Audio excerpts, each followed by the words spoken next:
किसान भाइयों नमस्कार। समय समय पर हम अपने कार्यक्रम में कृषि वैज्ञानिकों, कृषि अधिकारियों को बुलाते हैं और उसके साथ साथ कभी कभी हम अपने कार्यक्रम में कुछ सफल किसानों को भी आमंत्रित करते हैं।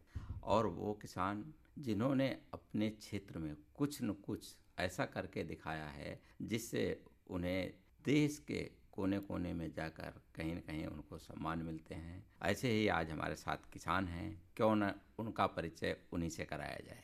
नमस्कार, मेरा नाम सुनील सिंह। मैं किश्तवाड़ डिस्ट्रिक्ट जम्मू कश्मीर से बिलोंग करता हूँ। 17 साल मैंने इंडियन आर्मी में सर्विस की और 17 साल रिटायर होने के बाद मैंने अखरोट के ऊपर काम किया। सुनील सिंह जी, क्या कुछ नया कर रहे हैं खेती के क्षेत्र में या कोई भी अपने फल उत्पादन के क्षेत्र में? तो अखरोट जो टेम्परेट जोन में फल उत्पादन होता है, इसमें जम्मू कश्मीर, उत्तराखंड और हिमाचल, जी। नॉर्थ ईस्ट की भी कुछ स्टेटें हैं। तो अखरोट की हम बात करें, वालनट जो है दुनिया का सबसे अच्छा वालनट किश्तवाड़ जम्मू कश्मीर का पाया जाता है। उसका ऑयल कंटेंट और 100% ऑर्गेनिक है। सबसे बड़ी जो प्रॉब्लम वालनट की खेती में है वो ये है कि वालनट के जो पौधे होते हैं वो बड़े बड़े 60-60 70-70 फीट तक बढ़ते हैं। हाँ, ऊंचाई ज़्यादा होती है। ऊंचाई बहुत ज़्यादा होती है और उसके कारण क्या होता है कि जब हार्वेस्ट करने के लिए हम उनके ऊपर चढ़ते थे तो वहाँ से गिर के कहीं चोट लगने की संभावना है। संभावना भी और कहीं कहीं डेथ भी होगी। दूसरी प्रॉब्लम ये हमारी थी कि अखरोट का जब पौधा लगाते हैं तो वो कम से कम 10 साल के बाद फ्रूटिंग पे आता था।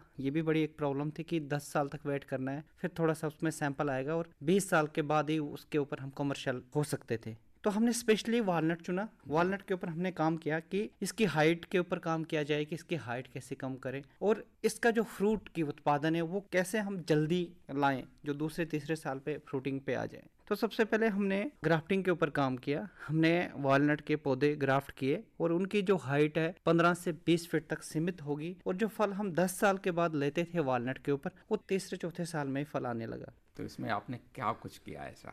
इसमें हमने ग्राफ्टिंग के ऊपर ही काम किया। जब भी कोई मैच्योर्ड पौधा होता है जिसको मदर प्लांट बोलते हैं, जैसे जी। हमारा पुराना पौधा हो जो 50-60 साल पुराना हो या 20 साल पुराना हो, वो फल दे रहा हो, अगर उसकी जो साइनवुड होती है, जो कलम होती है, हम ग्राफ्ट करेंगे तो उसकी जो हाइट है ऑटोमेटिकली कम हो जाती है, 50% हो जाती है। जी। और हमने क्या किया कि उसका रूट स्टॉक बनाया, जो वाइल्ड वाला वालनट होता है उसका रूट स्टॉक बनाया सीडलिंग से, और जो अच्छी किस्म के जो वालनट है उनकी साइनवुड लेके ग्राफ्ट किए और वो हाइब्रिड बन गए और उसकी जो हाइट है वो कम से कम 15 से 20 फीट तक ही रहेगी और जो फ्रूट जो 10 साल के बाद आता था वो दूसरे तीसरे साल में भी आना शुरू हो गया। जी बिल्कुल। तो इसमें मतलब जो ऊंचाई थी पौधे की वो कम हो गई और उसकी जो फ्रूटिंग थी वो जल्दी आने लगी। जी। जब फ्रूटिंग जल्दी हो गई तो इसमें आपने आगे क्या भविष्य देखा? इसमें बहुत अच्छा पोटेंशियल है फार्मर्स के लिए, हमारे किसान भाइयों के लिए जो भी उत्तराखंड हिमाचल के जो किसान हैं। हम अगर स्पेशली वालनट के ऊपर अगर खेती करेंगे तो बहुत मुनाफा होने वाला है, बहुत बेनिफिट होने वाला है। जब हम अखरोट का पौधा लगाते हैं तो उसमें ज़्यादा न्यूट्रिशन मैनेजमेंट की कोई आवश्यकता नहीं होती है, प्रूनिंग की कोई आवश्यकता नहीं होती है, पेस्टिसाइड्स वगैरह की भी कोई ज़रूरत नहीं पड़ती है और 1 या 2 साल उस प्लांट की केयर करनी पड़ती है और वो फिर लंबे समय तक, कम से कम 200 साल तक ये फ्रूट देता रहता है। और अच्छी क्वालिटी का अगर अखरोट अगर लगाए हम तो एक पौधे से कम हम 20 से 30 हज़ार रुपया कमा सकते हैं। अगर 10 कनाल में अगर हम प्लांटेशन करते हैं तो कम से कम 8 से 10 लाख रुपया हर साल कमा सकता है किसान। तो इसमें बहुत बड़ा पोटेंशियल भी है, क्योंकि अगर अभी हम सेब की तरफ अगर जाएं तो सेब में क्या होता है कि पेस्टिसाइड्स बहुत ज़्यादा बहुत होता है, ज़्यादा उसमें प्रयोग किया जाता साल में 5-6 बार स्प्रे करनी पड़ती है उसको, उसके प्रोनिंग टाइम टाइम पे होनी चाहिए, उसमें बहुत ज़्यादा खर्चा है उसके ऊपर। अगर वालनट की बात करेंगे हम तो इस पे कोई भी उतना खर्चा नहीं है और एक बार आपने प्लांट्स तैयार कर दिया तो 200 साल तक ये फ्रूटिंग देता रहेगा। उसके बाद जब इसकी फसल हम हार्वेस्ट करते हैं तो मार्केट में अच्छे दाम हो तब आप बेच सकते हो, क्योंकि वालनट की जो फसल खराब नहीं होती, आप 6 महीने या साल भी घर में रख सकते हो उसको। है। जैसे बात हुई कि आपने जब उसकी ग्राफ्टिंग की तो पौधे की ऊंचाई कम हुई और उसकी जो अवधि थी कि ज़्यादा दिनों में आपको फल देता था, क्या उसके उत्पादन पर भी कोई प्रभाव पड़ा? उत्पादन पे प्रभाव पड़ा है। अगर हम सीडलिंग प्लांट लगाते थे वो 40-40 फीट पे लगाते थे हम, अगर सीडलिंग बगैर ग्राफ्टिंग के होते थे जी। तो उनका डिस्टेंस जो था प्लांट टू प्लांट 40 फीट पे लगाते थे। और जब वो ग्राफ्टिंग वाला हमें तैयार किया तो वो हम 24 फीट पे ही लगा रहे हैं और जो ग्राफ्टेड पौधा होता है वो ज़्यादा फल देता है जी, वही और कहने का मतलब। हाँ, अच्छी क्वालिटी का होता है और जल्दी फ्रूट देता है और मैनेज करने में बहुत अच्छा सुविधा है, उसको ज़्यादा उसमें परेशानी नहीं होती है। और जो आपका फल मिल रहा है अखरोट का, तो क्या उसकी पौष्टिकता है या उसकी जो चमक है उसमें भी कोई प्रभाव पड़ा उसके साइज में? नहीं, साइज़ में तो कुछ ख़ास फ़र्क नहीं पड़ेगा, क्योंकि इसमें जब हम जीन्स के ऊपर काम करेंगे, जीन्स की बात करें तो वालनट के ऊपर, वालनट जब ग्राफ्टिंग होता है तो क्वालिटी में कोई फ़र्क नहीं आता है। न्यूट्रिशन वैल्यू अगर देखेंगे तो उसमें भी ख़ास कोई फ़र्क नहीं पड़ता है। बट जब छोटी हाइट का पौधा हो तो उसका साइज़ बढ़ सकता है, क्योंकि उसकी मैनेजमेंट हम ईज़ी कर लेते हैं, तो क्वालिटी बढ़ेगी बढ़ेगी, कम नहीं होगी सर। और जिस तरीके से आपने कहा है कि इसको कई साल तक लिया जा सकता है, एक बार आपने पौधरोपण कर दिया तो उसके बाद, लेकिन इसके लिए जो आपकी ज़मीन है, क्या समतल ज़मीन में लगाया जाता है कि ऊंचा पथरीली या कहीं भी? मोस्टली वालनट की जो कल्टीवेशन होती है वो टेम्परेट जोन में होती है, जैसे कि हिमाचल, उत्तराखंड और नॉर्थ ईस्ट की कुछ स्टेटें हैं। अगर मैं एलिवेशन की बात करूं तो 4000 फीट से लेकर 9000 फीट तक जो ऊंचाई वाले जो एरिया है उसमें हम अखरोट की बागवानी कर सकते हैं। तो जो हार्ड जोन में है प्लांट तो होगा, बट उसमें फ्रूटिंग में प्रॉब्लम आ सकती है। कि जैसे ऊंचाई नीचाई है, कहीं पर आपका हाँ, पहाड़ी इलाका कहीं ऊंचा होता है कहीं नीचा होता है, तो उसमें किस तरीके से? इसको ढलानदार एरिया में भी लगाया जा सकता है, प्लेन एरिया में भी लगाया जा सकता है, बट जो वो जोन होगा वो टेम्परेट जोन ही होना चाहिए। खासकर इसके लिए उतनी अच्छी मिट्टी की भी जरूरत नहीं होती है, पथरीली एरिया में भी लग जाता है, क्योंकि जी। इसका जो रूट स्टॉक होता है वो वाइल्ड वाला हम बनाते हैं, जो डिजीज फ्री होता है, रफ एंड टफ होता है, कहीं पे भी सर्वाइव कर लेता है। कल्टीवेशन करने के लिए कोई ज़्यादा प्रॉब्लम कुछ नहीं आती।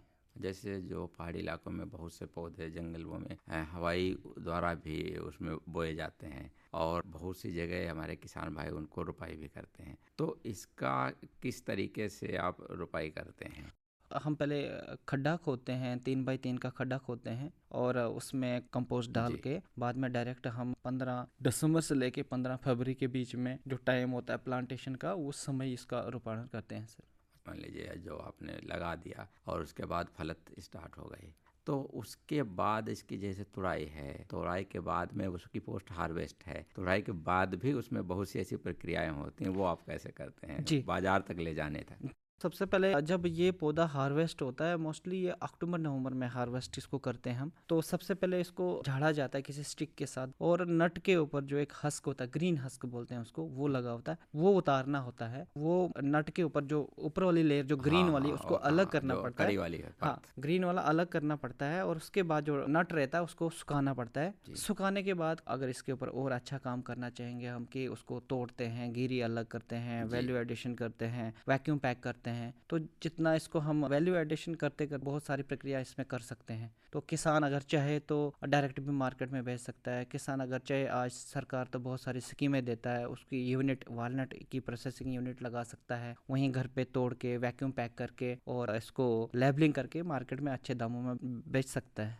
लेकिन जो मार्केट है इसका बाजार कैसा है, कैसा आपको बाजार मिल रहा है? हाँ, जहाँ तक हम वॉलनट की बात कर रहे हैं कि कैलिफोर्निया और चिल्ली ने 90% जो मार्केट इंडिया में कैप्चर करके रखी है, इसका जो मेन कारण है कि हमारा जो वॉलनट है वन लॉट में नहीं आता है। इसका कारण है कि हम जो पौधे तैयार करते हैं वो ग्राफ्टेड बहुत कम करते हैं, आजकल करना शुरू कर दिया हमने। जी। पहले जितने भी अखरोट के बाग थे वो सीडलिंग से उगाए गए थे। अगर फॉर एग्जांपल अगर हमारे पास 10 पेड़ हैं तो 10 किस्म के वो अखरोट देंगे, और उसको मार्केटिंग करने में हमें प्रॉब्लम होती है, क्योंकि वो कोई सॉफ्ट होगा, कोई हार्ड होगा, एक जैसा नहीं होगा। अगर ग्राफ्टिंग करके अच्छी वैरायटी का अगर हमने पेड़ लगाए हों तो उसकी साइनवुड से हम एक ही किस्म के 1000, 10,000, लाख पौधे भी तैयार कर सकते हैं।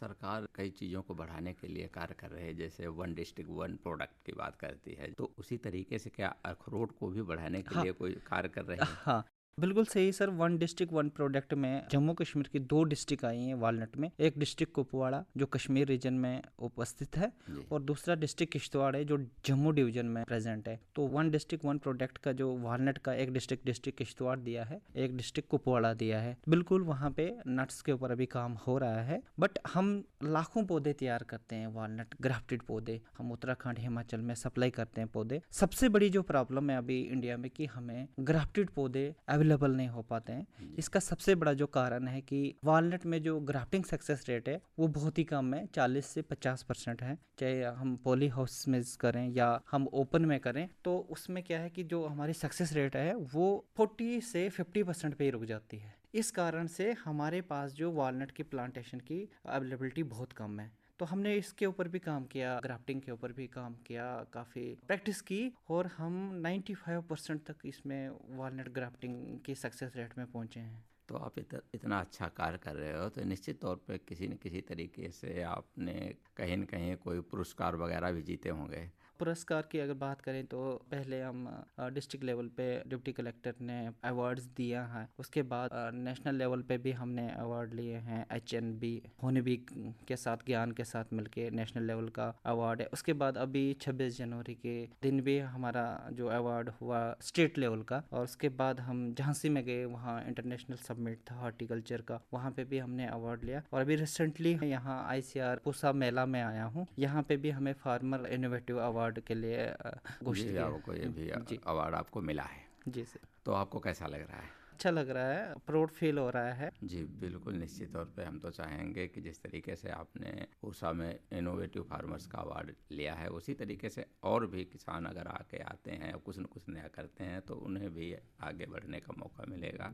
सुनील सिंह जी, आपने काफ़ी अच्छी जानकारी दी और निश्चित तौर पे जो आपने जानकारी दी इससे हमारे दूसरे किसान आगे बढ़ेंगे, सीखेंगे। आपका बहुत बहुत धन्यवाद।